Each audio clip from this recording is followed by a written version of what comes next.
Hello everyone, my name is Connor Owens. I am with the Condor team, and this is update number 5 for Warpath. So what have we done for the past few weeks? Well, we've put together a nice tutorial level. Now this is fully completed in the sense of how the player is going to kind of move throughout the level, the tasks they're going to complete, and how are they going to learn the systems of our game. What's not yet completed though is our classes. So in class, sort of their abilities. So the damage is a bit off. The healths of the enemies are a bit off right now, but they are there in a workable state. So the tutorial is kind of this bringing it all together the past few months, the systems that we've been working with. One thing to note about the tutorial level is that all new characters are going to have to go through it. You are going to be tagged as a tutorial character, and you'll not be able to invite anybody to your group. You'll not be able to accept invites to your group as a tutorial level character. And say if you already are in a party and you switch characters, you cannot switch to a tutorial tagged character. However, you're still going to be able to interact with the server, the chat system. You're still going to be able to talk to your guild, talk to your clan, whatever.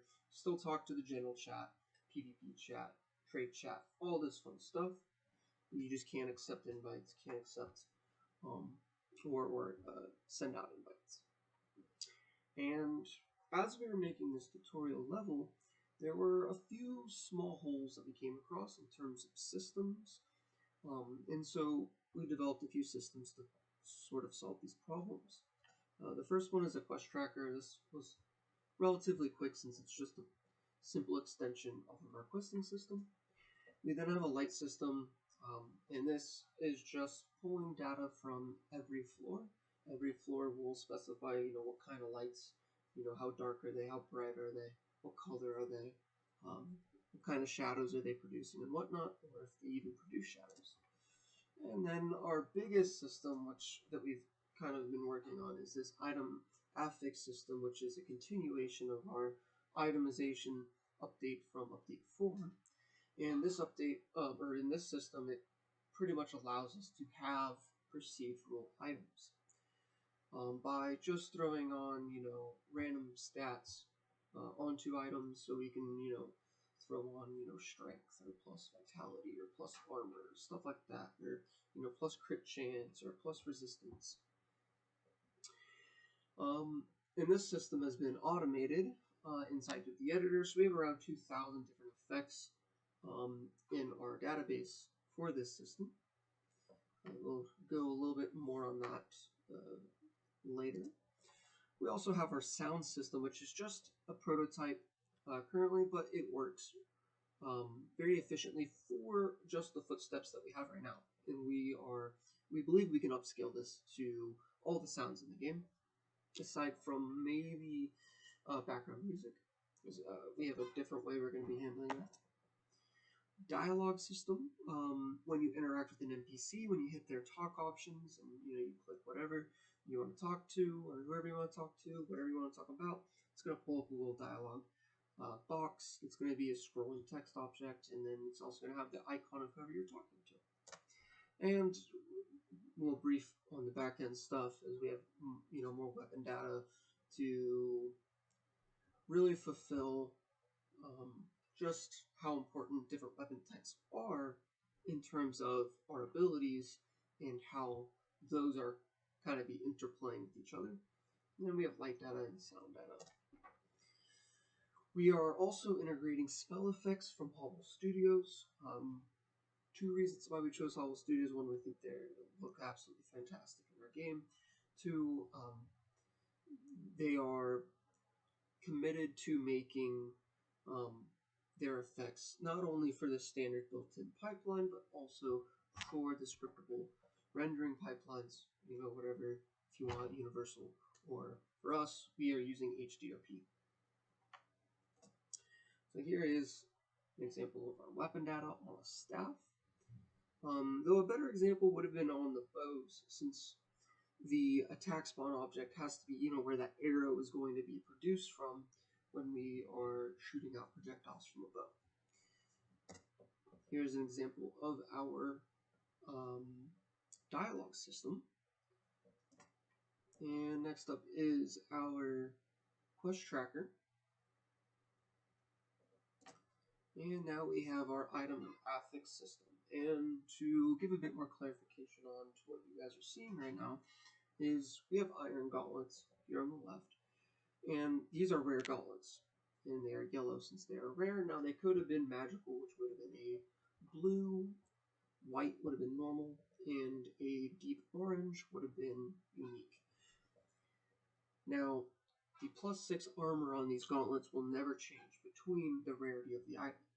However, say we had plus armor, so if we had plus armor, the base value armor would change to represent that.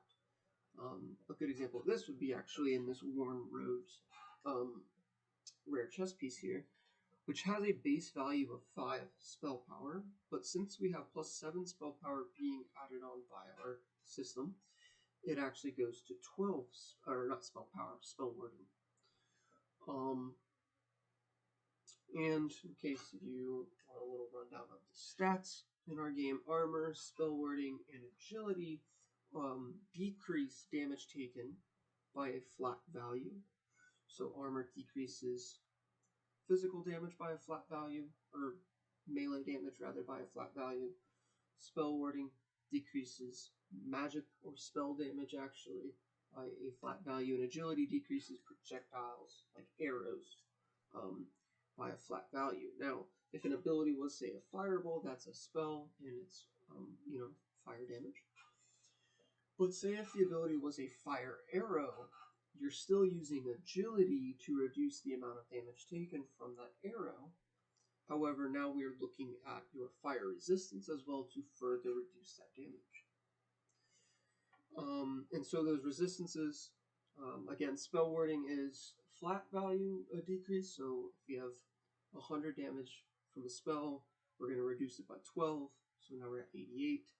And then we say if it's cold damage, so that's an additional 10% off the top, since the base value was 100 damage. So now we are at 78 damage taken. Here is this is a shader that we were actually working on for a few of our enemies didn't have death animations, and so we thought it'd be really cool to sort of change the textures on them, and then maybe fade them out in a way. Maybe, we turn them to molten rock and then they kind of just fizzle out. And so this just takes them to different textures, and we can lerp between the two of them, and it actually creates a nice effect. So now we're going to get into our tutorial level. We're going to do a full complete run through on our tutorial level, though, quick little note, we don't actually have classes in yet, so the character you'll be seeing is the avatar for our Necromancer. Though since we don't have any spells in, we're just going to be using the basic melee attack with her, which the melee attack uses strength as its damage value, and the weapons that we're actually giving her are intelligence based, so she's extremely weak in the amount of damage she's going to be doing in this tutorial. So we've kind of changed the values of our enemies to represent this a bit better of what we're thinking, but again, in the regards of the actual numbers, that is not finished yet in our tutorial, but pretty much everything else is. So this is the starting point for when you just created a character. This is where you're going to start off inside of the tutorial.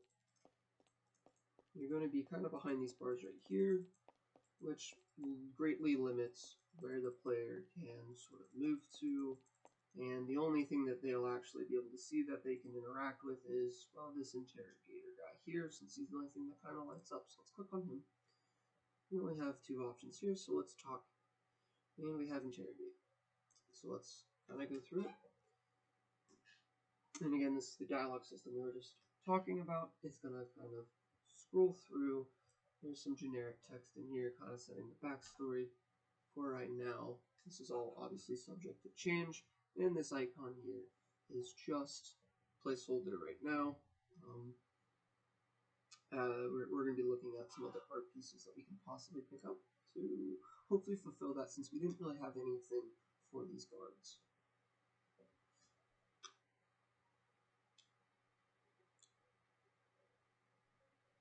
So as we wait for this, it's a bit long, but again, it may change, it may not. We'll kind of have to see.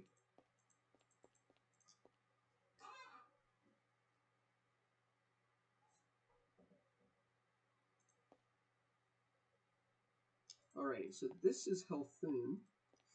Like he's saying here, he's a guide and a voice. Now this guy is going to be sort of by your side throughout the game, at least in terms of the big critical moments of the story.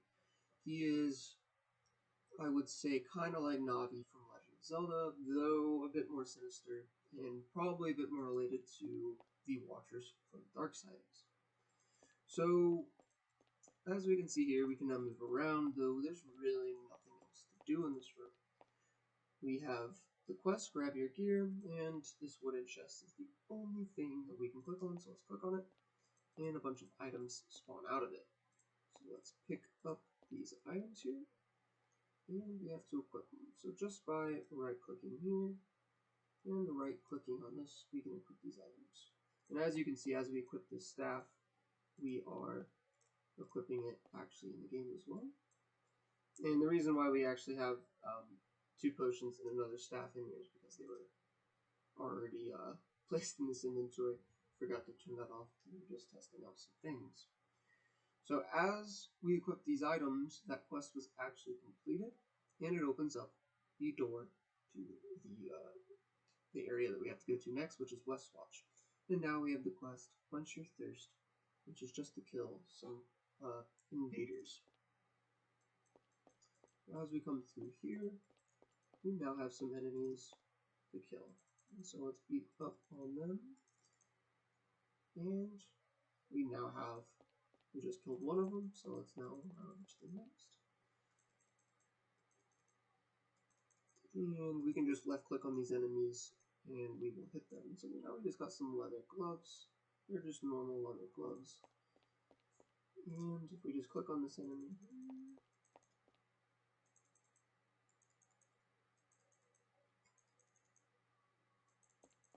but like I said, we can do damage to multiple enemies at once with our melee hits, depending on the weapon. Really depends on the size of the weapon's attack radius. So let's do all 5 of these guys at once.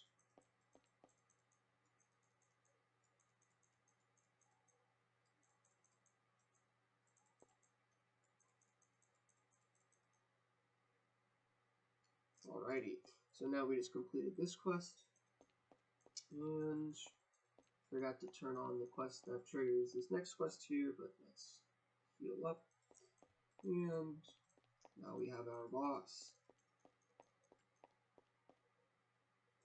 And so again, he has a slow attack, and you just can get around him, and you can hit up on him.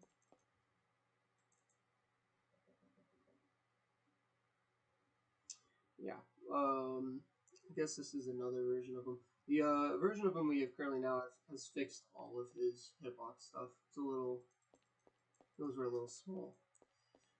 So bosses will have a chance to drop a lot of loot. Bosses automatically drop 5 items, and then have an additional 15 chances to drop an item. So as we can see here, we did just get some loot gloves. Let's pick up those are actually pretty good. And that is pretty much it for our tutorial right now. And as you can see here, when we equip these gloves, our strength and our agility have also gone up. That's pretty much what we have right now. Going forward, we're going to be looking more towards the class. This is all just sort of hard-coded in right now. We're going to be looking towards classes and how we want classes to function, how we want, how we want to scale their stats as we level up, as well as where do we go from here? What happens after this level is complete? So we're going to get the static town up and running, and we also have to then start looking at adding in the procedural generation for our